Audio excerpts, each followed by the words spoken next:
Hi, my name is Lila Snow, and I'm from Los Angeles Pierce College. And today we're going to be talking about navigating the school system. And we're going to begin with the PowerPoint that I have recorded. And we're going to share screen. And here we go.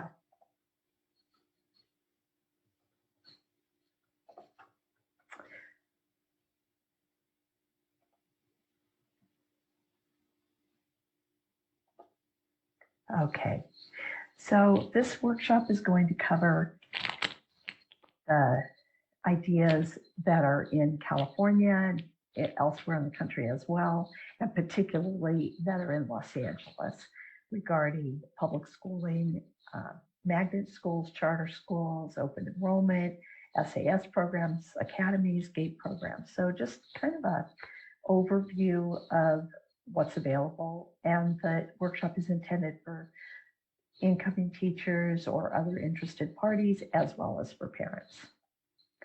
So the first thing we're going to be covering is neighborhood schools, what that means. Then magnet schools, SAS and GATE, charter schools, both types of charter schools, and academies. And the takeaways are that you'll be able to describe the goals that are stated and sometimes unstated for these different programs, and also so that you can compare them if you're a parent, so that you can decide what is best for your child. The evaluation link for this survey is down here, and I also have it at the end. When we get to the end, there's a email that you'll have in order to get a certificate. There's also going to be a list of all the links, and this presentation will also be available to you if you want to see it again and click in on the links. So the first thing we're going to cover is neighborhood schools, and your neighborhood school is the school that you are assigned to by the district, wherever you live, depending on your address. And there are a few ways you can find out what your neighborhood school is. And I've heard many times people say, oh, I'll just check the real estate office. Sometimes the real estate office is correct. And frankly, most of the time it's correct, but it is not always correct. So you should look right into the district for that. For LAUSD, you can click right in here, and that is going to give you a space where you type in your address, and it will tell you your elementary school, your middle school, and your high school. Once in a while, there's a school right nearby your house, and you think, oh, that's going to be my neighborhood school, and it isn't. So it's a good idea to check. And the other thing I want to say here is for parents, if you are thinking about using someone else's address, like your mother's address or your babysitter's address, there are things out there called permits. And if you have a permit to use that address, then you can use that address. But most of the time, you cannot use the address or there is no permit available. Be very, very careful. And this is something that schools have been trying to crack down on. And they will sometimes send people to the house that's listed to check to see if the child actually lives there. And the other thing about it that I usually tell parents is that if you're using an incorrect address, then your child has to be lying. And we don't want our children to be lying. So I would strongly suggest that you use your own address when you're registering for schools. If your neighborhood school is great, then that's wonderful if you're a parent. But there are a lot of other choices out there if you want to check them out, whether your school is great or not. And we'll be talking about what makes a great school in a little bit. So magnet schools were something that was an alternative to busing for LA Unified back in 1977. The idea of magnet schools was born because schools were ordered by the Supreme Court to desegregate, and this was in the 60s. The ruling was in 1955. This link will bring you to a site that will give you all of the history of desegregation. The most acclaimed and the one that people mostly know about is Brown versus Topeka Board of Kansas, Board of Education, and that one is the one that ordered desegregation, and from that, all these other things came. So magnet schools were created so that rather than taking a group of children, putting them on a bus and sending them to a different school, they would create the school and have it be appealing, magnetic to children. So magnet schools are based on many different things. In terms of desegregation, they're based on ethnicity and race. So ideally, there isn't a set rule for this, but ideally, there's a larger percentage of other than Caucasian people, so minorities, that attend the magnet school. So basically, they are pulling children from two separate lists. One is a list of Caucasian children, one is a list of minority children. Whether they're actually, how that is divided depends on the district and sometimes even on different schools within a district. But the idea is to desegregate. And magnet schools are designed to attract based on either ability or on interest. So they might, I'll be going into what different types of magnet schools are, but they might be appealing to a child's interest in technology, or they might be appealing to a child's interest in performing arts, or they also could be based on ability. So I am going to talk about that. So here I've listed just a few of the kinds of interests. There's many. If you're teaching in elementary school or attending an elementary school, there are less types of magnets. There's less variety. By middle school, the variety increases, and by high school, you can find a magnet for so many different things. So some that are very popular are science tech, like I said, performing arts, there's humanities, there's medical, there's police, there's law, there's all sorts of different interests. There's a vet magnet, there's a zoo magnet. So those are the ones that are based on interest, and the ones that are ability are either gifted high ability or highly gifted. Those are the two kinds that are based on ability. And getting into a magnet, I'm going to be talking about LA Unified, but I want to say that there are different processes for different districts. So in LA Unified, it's a little complicated. You remember there's the two lists. So you are either Caucasian or you're minority. So that's going to determine which list you're on. But for each list, there's points. And for some magnets, there's extra requirements. So you're going to, students will have put their, the lists that they're going to be on, then they'll have their points, and then there may be additional requirements on top of that. Okay, so there's 3 steps to that. The points are really detailed beautifully on this website in LA Unified. So in LA Unified, you can get points 5 different ways. The first way is if your neighborhood school, not you, okay, not whether you're minority or Caucasian, but whether your neighborhood school is considered to be a minority heavy school. So PHBAO, which you'll hear pronounced all sorts of ways. I usually say FABAO, but a FABAO school means that it's predominantly Hispanic, Black, Asian, or other minority. So if your neighborhood school qualifies as FABAO, then you get some points. Okay, you can look at the list and see how many points. It's a little tricky sometimes to find out if your neighborhood school is listed as FABAO. You can check the website, but it's not usually there. It could be, not usually. You can call the school to find out. The second way you can get points is if your neighborhood school is identified or designated by LAUSD to be overcrowded. So you driving by and saying, there seems to be a lot of children there is not how that works. They have to be designated both for FABAO and for overcrowding. So you can get points if your neighborhood school is FABAO.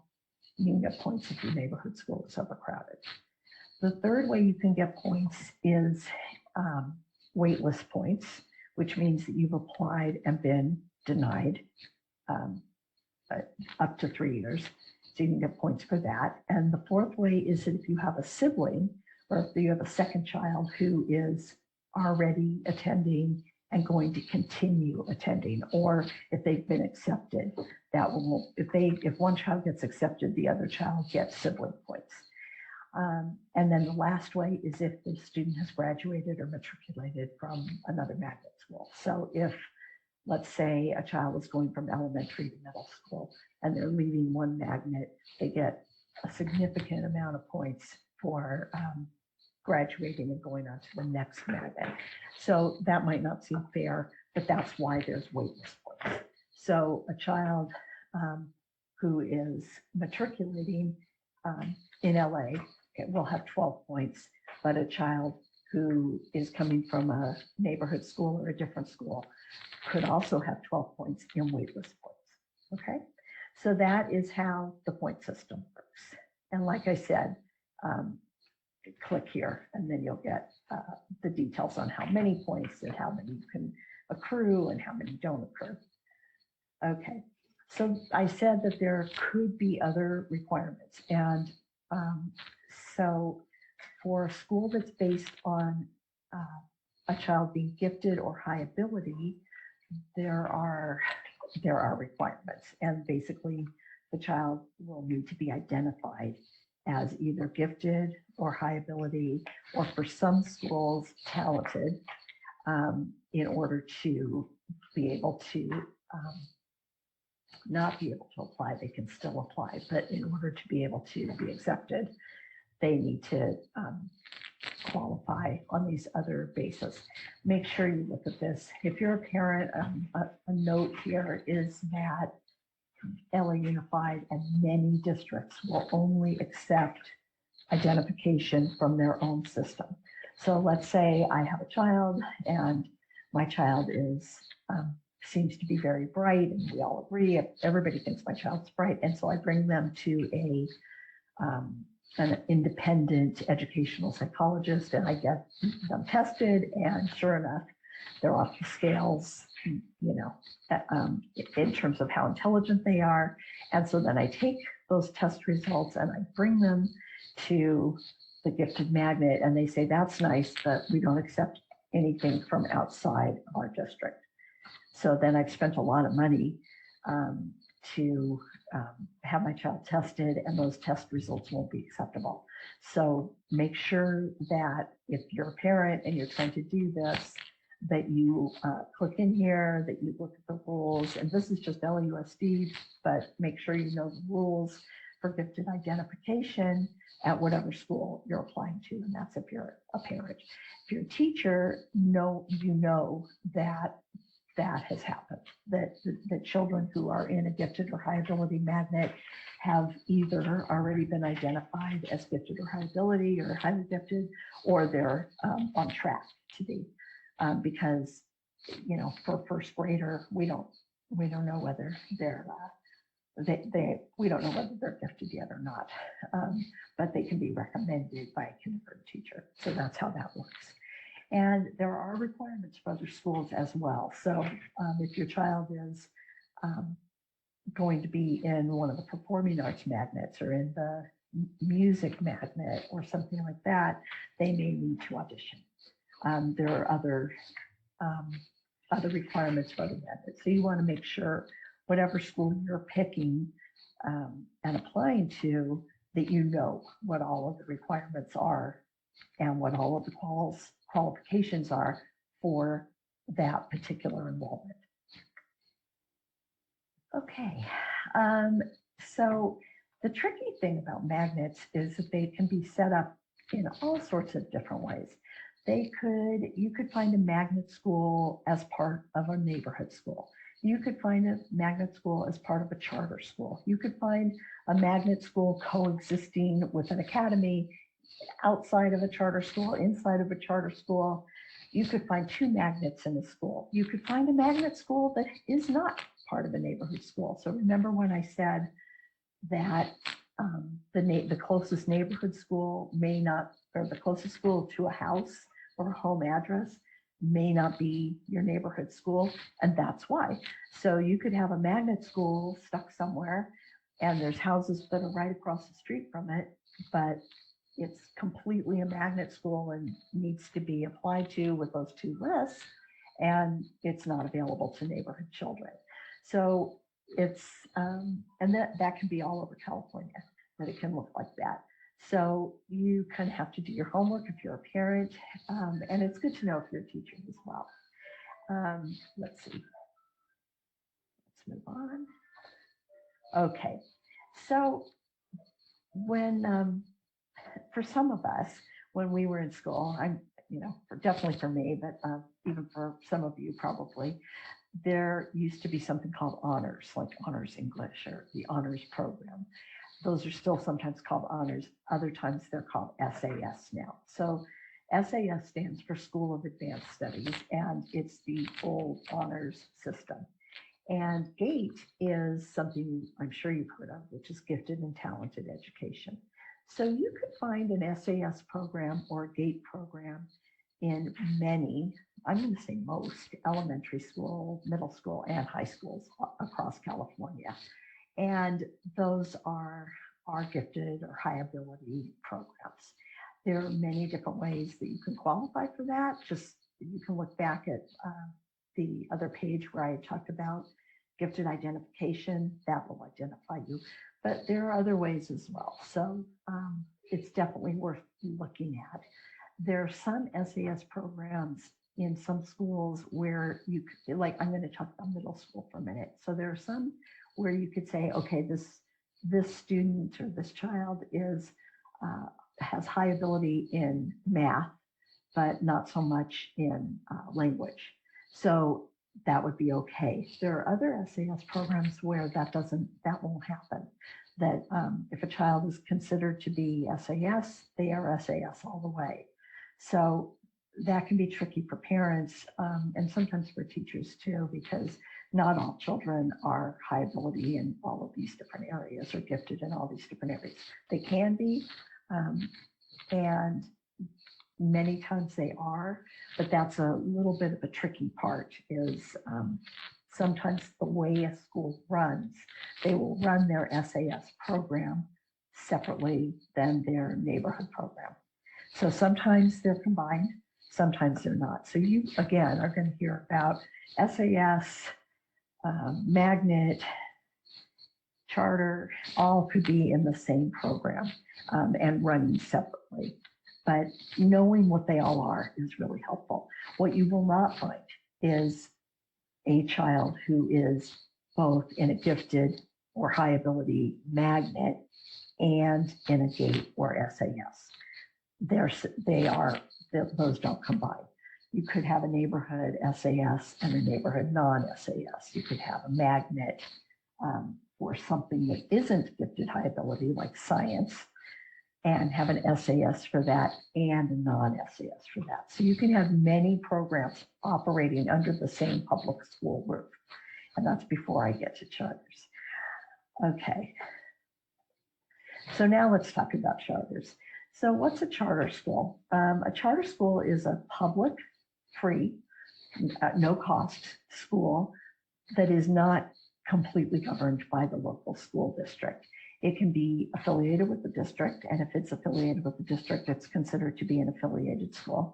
And if it's not affiliated with the district, if it's started up by interested professionals in a field, or parents, or school administrators that think children's needs are not being met somewhere, they can begin their own independent charter, and they have to get approved, and we'll talk about that in a minute, but those are the kinds of charters there are. So a charter you could consider to be a purpose or a goal. It's something where somebody parents, administrators, community members, experts in the field have decided that this is something we can offer children that will be, they'll be able to target the education to the needs of the children.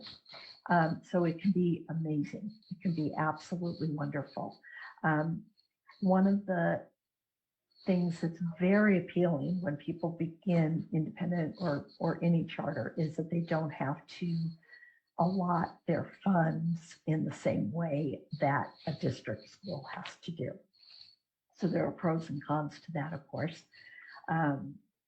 And let's keep going. We'll get to some of those. So an independent charter is the one I was just talking about. That's the one that could be started really by anybody. Currently, because of COVID, there are many independent home study kinds of schools, and those are all considered to be independent charters. And in order for a group of people to begin an independent charter, they need to write the charter, which is that purpose. They need to write a budget. They need to write a plan, an assessment plan, and they need to have it approved by the CDE. So there's quite a bit that goes into that. And the school has to renew its charter on a scheduled basis. And at first that's annually. They need to show that they are meeting the standards of the state. So they need to show that the testing is, that they're reaching the standards, that they're doing what they said they would do. If for some reason they don't meet standards, things can change. So either they will be, they'll have to make a plan. So the following year they will meet them. And if they do, they'll continue on that route. If they don't meet them a couple of years in a row, they can lose their charter. So that's definitely something for parents to be considering when they're looking at a new charter. Established charters, you can look into their history, find out what their scores have been, find out what their renewals have been like, see how often they have to be renewed, because that can be different depending on the school, depending on what's happening in the school. Another advantage to an independent charter is that often, not always, often they will take children from other districts. So if you find an independent charter that you like, and it's in a different city or a different district or a different county even, you may be able to enroll a child there. So that's something kind of cool. Affiliated charter schools are schools that were already a district school that decided, and I say it like the building decided, that, but basically they decided that they want to become a charter. So that means that the stakeholders of that affiliated charter school, which are parents, administrators, teachers, children, could even include administrators in the district, doesn't always, but could, and they need to agree on a charter, on a purpose. So they will do that, and they will look at what are the needs that are for the particular children that are in their area. So there are some really interesting charters that are out there. There's a NASA charter, and some of the parents that were involved in helping to make that change worked for JPL, it worked for NASA, and they have some wonderful, wonderful things going. There are performing arts charters. There are, trying to think, there are drama and journalism charters. So they tend to be schools where they're trying to meet a need that isn't necessarily going to be met if they follow all of the rules of the district. And all of the rules of the district, of course, include the funding that they're supposed to follow. They're supposed to follow a certain budget. And if they become a charter school, they no longer have to follow that budget, like I said. So they have more discretion. So that can mean a lot of different things. And one of the things it means, and this is especially for teachers, parents need to know this too, but especially for teachers, is that there's no requirement to be unionized. And honestly, in the state, a very small percentage of charter schools are part of the union. Now, with an independent charter, they weren't already part of the union, but with an affiliated charter, they were part of the, of the union, of the CFT, UTLA. They were part of a teachers union. And now, if they voted and been approved, their charter's been approved by the district, they are now not obligated to be part of the union. So there's good things and bad things about that, right? There's the good thing about it is for parents, sometimes teachers aren't tenured. And so if there are issues with the teacher, they aren't protected by a union. And if there are significant issues, the teacher can be let go because there's no tenure rule. So that means that for a teacher who's not doing a great job, administration and parents can wield some power, okay? And for teachers that also means though that the teacher themselves, the positive part of that is that they're not limited to the salary schedule that the union sets. They don't get to take advantage of it either, but that isn't usually a problem because most affiliated charter schools aren't going to say, okay, you can still work here, but we're going to cut your salary. That hasn't happened. So that isn't an issue. But they, the administrators, this could be positive. Nobody has to go through tenure. Nobody has to, be on that kind of a probation. They don't, and the teachers don't have to pay dues. Which in California they don't have to pay dues anymore anyway. Sorry, not just California. That was the Supreme Court decision that nobody could be required to pay dues. But there are charter schools that are trying to get the union on their campus. So this is something to think about if you are thinking about teaching for a charter school. I don't think it's a deal breaker, but that's me. Okay, if you're a parent and you want to enroll your child in a charter school, you have your work cut out for you because there are many, many, many, many, many charter schools. And like I said, you could even be looking outside of your own district. So what I would do if I were you, and I was starting as a parent to look for a charter school, I would look here. And this list is not just this isn't the California list. There is a California list. There's hundreds and hundreds and hundreds of school names on the California list.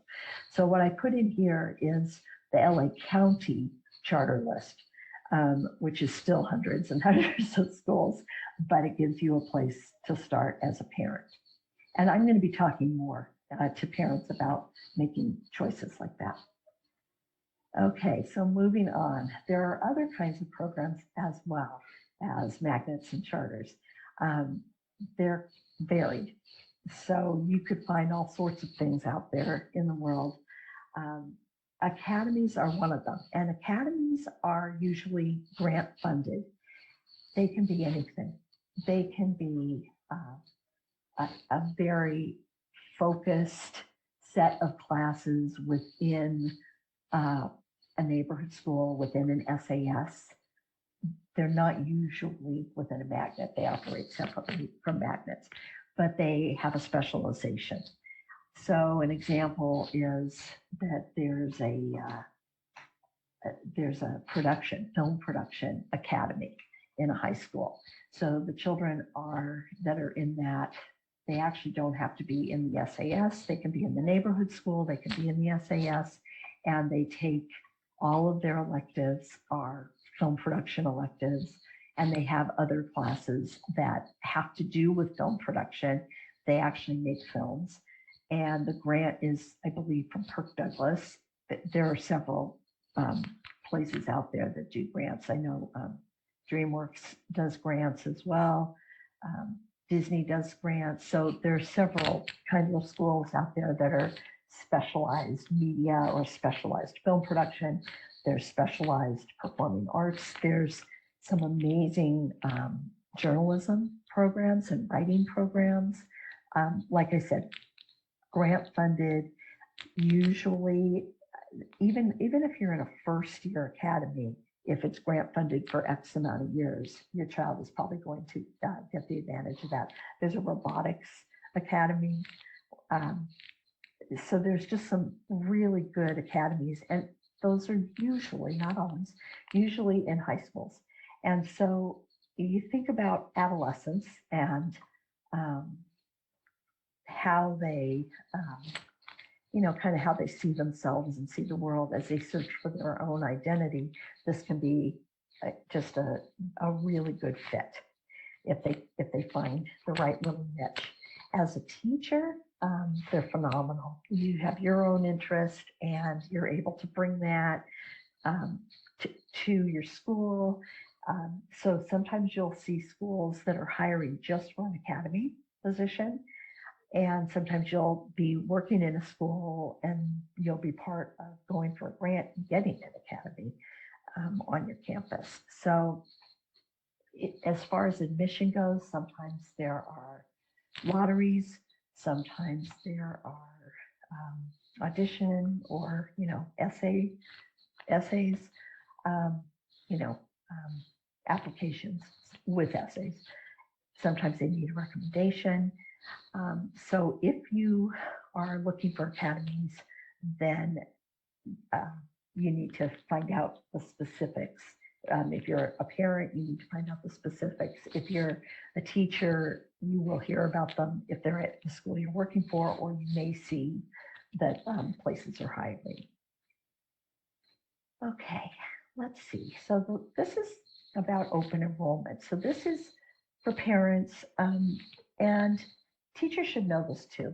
So open enrollment means that a child is able to go to any school that has an open enrollment slot. And they're usually given on lottery basis, but not always. Some schools will have, 30 openings every September or August, and other schools will have one opening. So it really depends. If you're interested in LAUSD, this is the link you want to use to find out whether and how, the open enrollment is going to work for that particular school. But there are open enrollments all over the state. And the idea of open enrollment originally in the 90s was that they were, first of all, the schools were trying to give an increased amount of choices to parents. So this has nothing to do with desegregation, but it does have to do with quality standards for schools. So what happened in the 90s, as you can imagine, when they offered open enrollment, is that schools that either didn't have good test scores or had bad reputations for some other reason, charters weren't a thing then, or they were just beginning to be a thing, all of the enrollment shifted. So now if I had a school that had, 400, 500 children in it, but the school up the street had open enrollment and they had better test scores, I would lose enrollment. So what happened eventually by the end of the 90s was that schools started to get better. And so it was sort of a do or die, for schools that hadn't been doing as well or hadn't been, had as involved parents or had a higher turnover of teachers or whatever it was. They needed to compete because now they had all these open enrollment slots and they had to make that appealing to parents and to children. And so the result of that 20 years later is that we have open enrollment, and it's varied how many spots there will be and how children will get into them. So you could have open enrollment in charter schools. You can, and often do. You can have open enrollment in neighborhood schools. You will not have open enrollment in magnet schools because magnet schools go on points, those two lists. Okay, so that's how open enrollment works. Okay, so this part is really for parents, and I've talked quite a bit about, all these different choices that you have. And so now for parents, how do you find a school?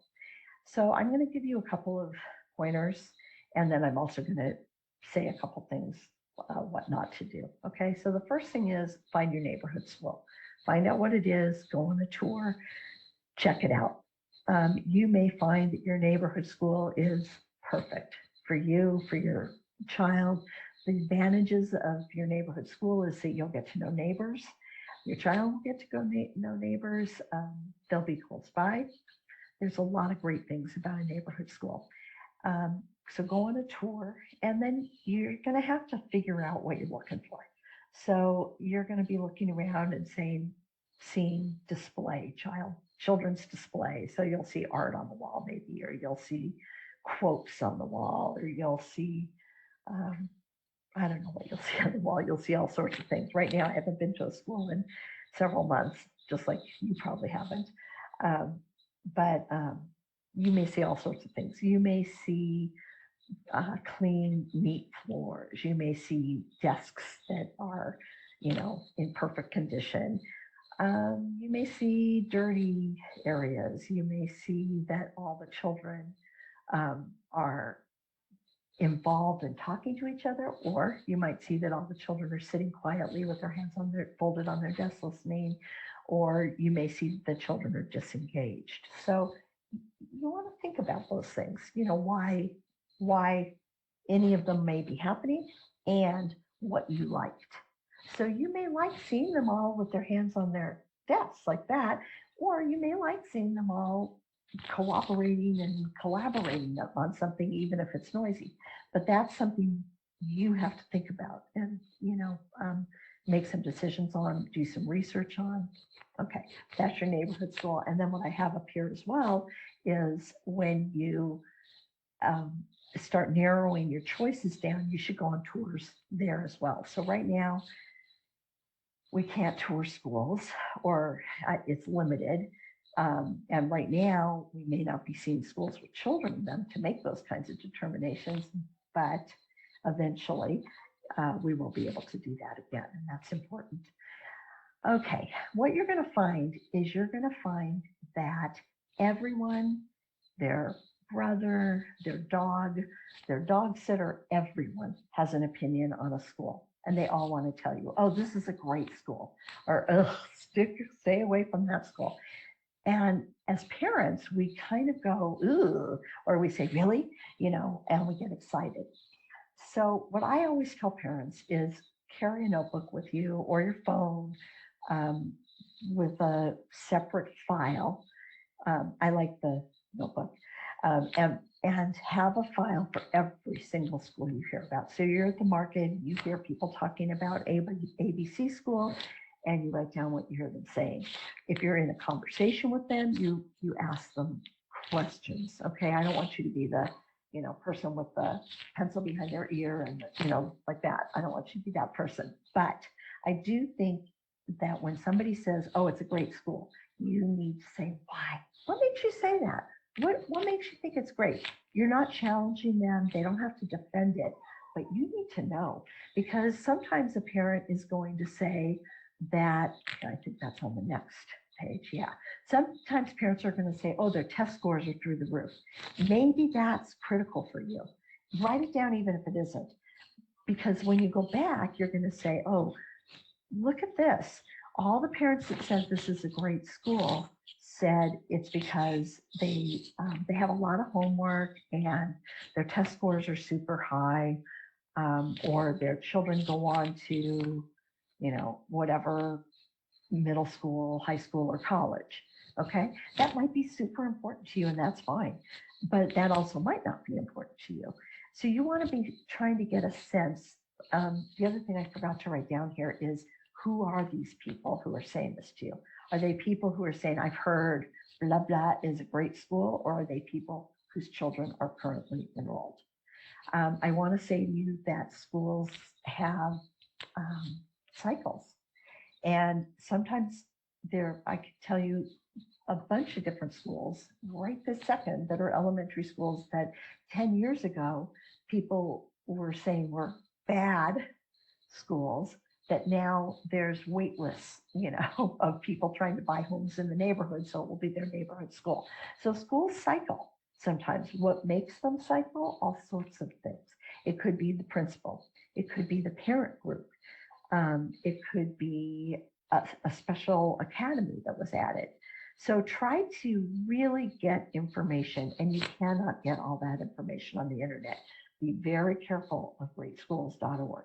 I don't have a link for it. I don't like it because it's like Yelp. Um, on Yelp, you're either going to find 5-star reviews of the best service ever of a restaurant, or you're going to find 1 star because they put your takeout order in upside down in the bag, right? So try to be very critical when you look at the internet. But when you talk to people, you're going to get a sense. And I can't tell you what makes a school better. I personally like lower teacher turnover. I personally like a real warm community feel, but you may not. And there are so many different things that you are going to find as you go through this process that you think are critically important, and things that you are that you realize you can leave by the wayside. And you are going to have to do that. So you're not going to find a school, you're very likely not going to find a school that has every single thing you've ever wanted, but you're going to be able to start prioritizing. It has to have this. I'd like it to have this. Are really, really, really helpful for you. Okay, so that's the presentation. Here are the links for everything that I went through. And so here it says finding your neighborhood school in LAUSD. That's from the first portion. And those are all here. And this is actually, I think this is the last workshop. So even though this would be nice, if you wanted to go find more workshops, this was it. Let's move that. Okay. The link again for the survey, it's on the page before, and it's also right here. And then there is a certificate for finishing this seminar, this workshop, and you can get it by sending me an email with the name that you would like to be placed on your certificate. And I hope that this has been helpful for you. Thank you.